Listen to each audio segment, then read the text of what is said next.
Bismillahirrahmanirrahim. Welcome back to the 5 Before 5 podcast, where every Friday I share 5 ideas that blend expert insight from education, business, and health with the evergreen wisdom of Islam. For this week's 16th edition of 5 Before 5, we will be talking about swimming against the tide of officiousness. 5 ideas on how to resist petty authority and restore balance. One of the best pieces of advice I was ever given about overcoming writer's block is to start where you're angry and let the rest take care of itself. I am allergic to officiousness. It makes me angry. An insistence on petty authority and nitpicky control ignites a fiery defiance within me. When confronted with officiousness, I feel compelled to rebel against its oppressive grip, breaking free from its constraints and reclaiming my voice. While many students have told me that patience and empathy are among my most valuable traits as a teacher, I have zero patience for rules that are enforced simply because they are rules. I have a significant bias towards the why behind regulations, and the common denominator of the times I have been truly angry over the past 20 years is that I feel a rule is being imposed with little regard to the intent of the injunction or the context of the situation. I wanted to share one memorable example to illustrate this. I have this story preserved in exquisite detail in an email I sent to my future wife. I saved all of the more than 600 pages of emails we sent back and forth during our 6-week whirlwind courtship, and gave them to her, beautifully bound at an old bookbinder in Egypt as a wedding gift. Back in 2004, I was working as a 5th grade teacher at the West Green International School in Sharjah, UAE. One day, one of my non-Muslim co-workers invited me to play tennis with him at a British expat sports club called the Wanderers Club. At the time, this was the only place in Sharjah that served alcohol, and, as a result, Muslims were not allowed to be members. The Saga of the Wanderers Club. Here's a lightly edited text of my email. The guard eyed me suspiciously when I arrived at Wanderers, confused as to how to reconcile my red beard and white skin. He asked, "What is your nationality?" When I said American, he seemed to relax and invited me in. I gave my American name, Marshall, so as not to raise any eyebrows. Anyhow, we played tennis, swam in the pool, and generally had a good time. Just as we finished, the Maghrib Adhan was called. I didn't have time to get to a masjid, so instead I made wudu and went to a secluded spot behind the male locker room to pray. When I looked up from my final salams, I saw the security guard staring down at me with folded arms and a shocked expression. "Mr. Marshall, it is completely forbidden to pray here. What are you doing?" he barked. "You told me you were American." "Forbidden to pray? In a Muslim country? In Sharjah?" I asked incredulously. "This is ridiculous. I am an American, a Muslim American. Please bring the management. I'd like to discuss these blatantly discriminatory practices with them." At this point, I made the unfortunate, in retrospect, decision to jump back in the pool with my friends. Bargaining from inside a pool puts you at an immediate disadvantage, I discovered. The manager, a 50-year-old British woman, came running out to the poolside and said, "The security guard says he caught you reading the Quran." He didn't catch me reading the Quran. It was time for the sunset prayer, so I found a secluded area and prayed. "So, then you're a Muslim," she said accusingly. "You know it's strictly forbidden for you to be here." "Yes, I'm a Muslim, an American Muslim, and how can you say it's forbidden for Muslims to be here? I saw a hijab-clad woman picking up her children earlier, and there are 2 Arab women sharing a beer and a smoke on your patio." The sponsor of this club is the ruler of Sharjah, and one of the conditions for us to be open and have a liquor license is that no Muslims are allowed to be members here. "I'm not a member. I'm a guest. And do you know why the ruler made this rule? Because he didn't want to be the means of allowing a Muslim to break the rules of Islam in his emirate. Playing tennis and praying are not against the rules of Islam. The people whom you should be disciplining are the 2 Arab women drinking at your bar. The guard told me earlier that I would have been able to stay as long as I didn't do anything Islamic. It's not Muslims you're against, it's practicing Muslims, and this is precisely the opposite target of this rule. This insistence on enforcing the letter of the law with absolutely no regard for its spirit or intention revs the engine of my defiance like nothing else.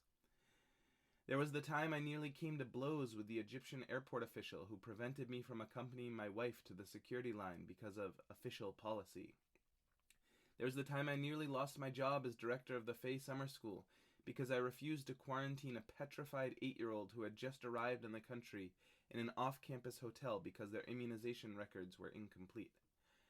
And there was the time this last Wednesday where I was reprimanded for not adhering to the precise start and end times specified before the standardized test I was proctoring began, even though this would have entailed not giving students sufficient time for each section. When I see officials flexing their muscles to enforce petty rules, I temporarily lose my equanimity. What has changed, however, as I have aged and grown wiser, inshallah, is that when confronted with officiousness, I now try to take a deep breath and then just do things in a way that makes sense to me. Whereas I was once insistent on changing the mind of the officious official, I am now comfortable with the fact that we all see the world a little bit differently, and I'm just going to do me while giving them the space to do them.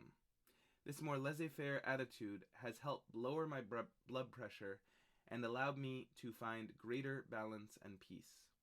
Here are 5 ideas of how we can prevent ourselves from falling prey to narrow-minded officiousness and what to do when faced with literal thinkers. Number 1. Focus on the forest. A couple of FBFs back I wrote about trees.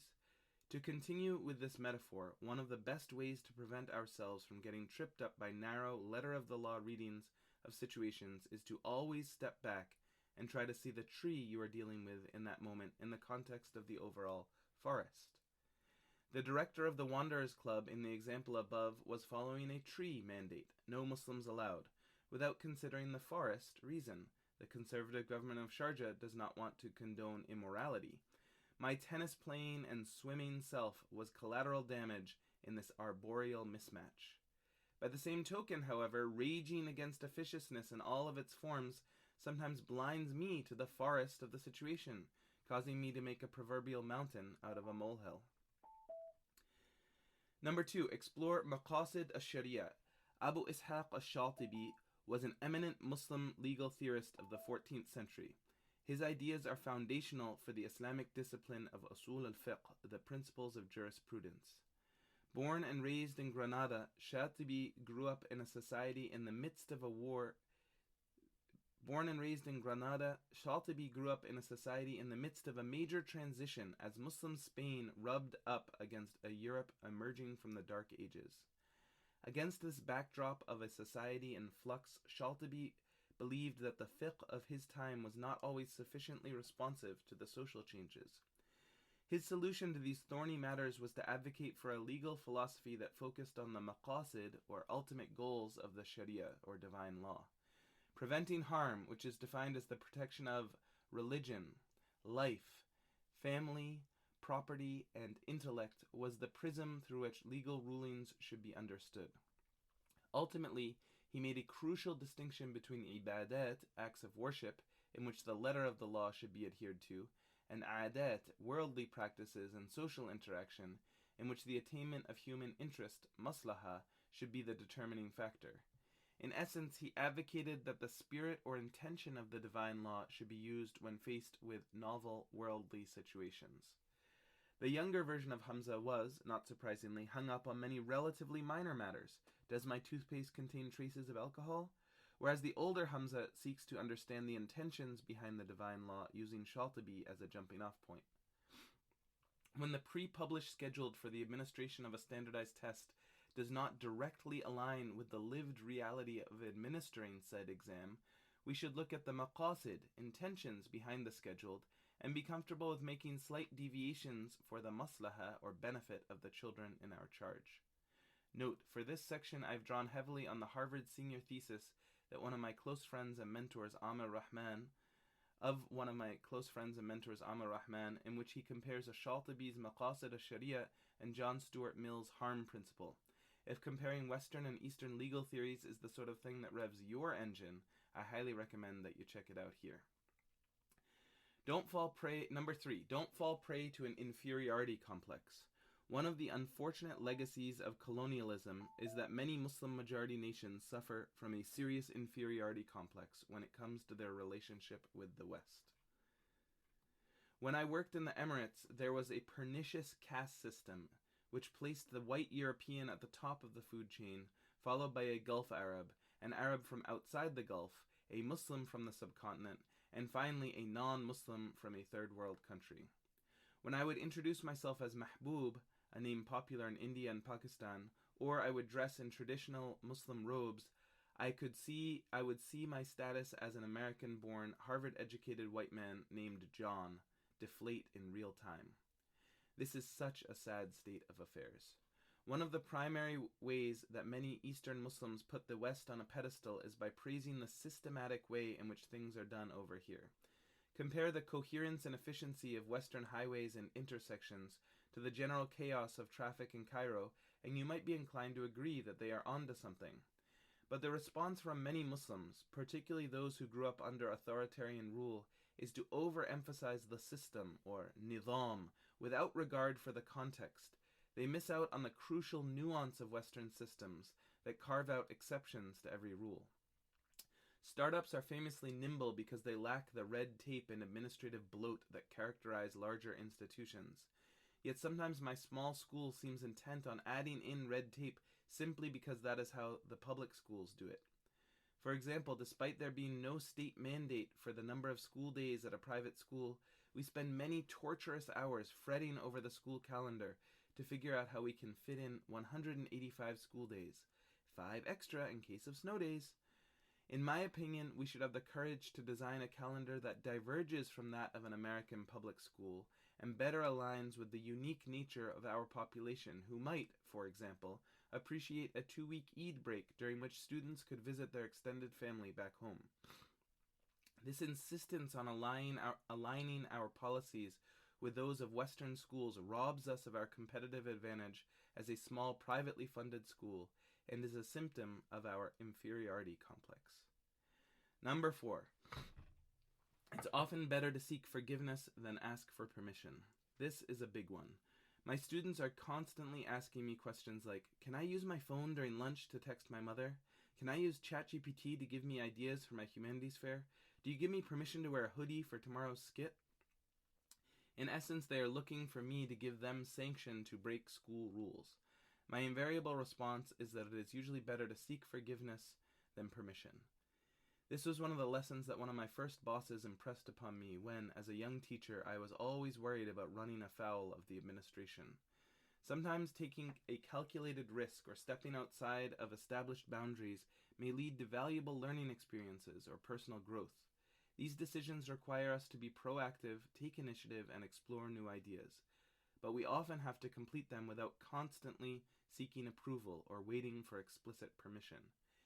Encouraging independent thinking, creativity, and resilience are core values I seek to instill in my students, and I privately smile when I see them challenging what they see as an unjust policy.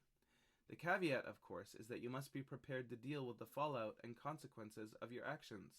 Sometimes forgiveness will not be granted, and if we feel strongly enough about our course of action, we need to learn to be okay with that. Number 5. Reread Civil Disobedience. Henry David Thoreau's 1849 essay On the Duty of Civil Disobedience is a masterpiece that anyone who wants to march to the beat of his own drummer should study carefully.